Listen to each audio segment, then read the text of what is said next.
Nedbank Paul's is not a here. full-service banking control group, I noticed, by Old Mutual.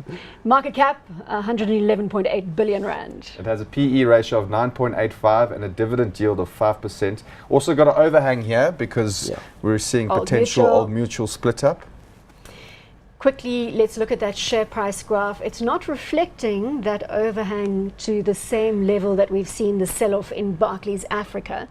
And of course, this is the breakup of that long-standing bank assurance model that Nedbank and Old Mutual have been talking about for as long as I can remember. Yes, so Old Mutual breaking up into four, and this piece being one of them.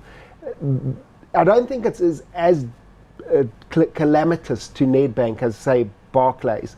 The reason is Old Mutual will retain a minority stake. They have stated that. And they've provided pretty much clarity. They're going to unbundle that difference between control and the minority stake to the Old Mutual shareholders once their own separation has happened. So that's really in the pipeline. The big drag on Nedbank is unfortunately its stake in EcoBank, which is a big Nigerian bank. Announced losses which impacted the half-year earnings for Nedbank.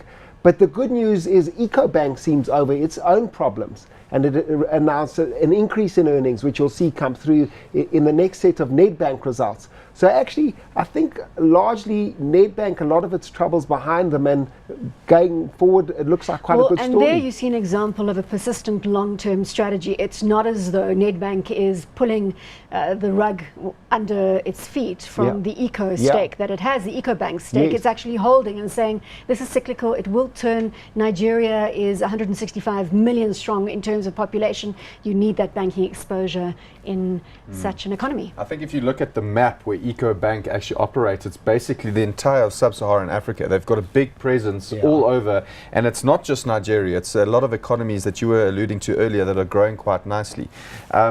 I think another good example here is a few years ago they really focused on their business banking, and we've seen that push nicely through into the earnings. They've been able to implement that really, really well, and I think that's testament to a good management team.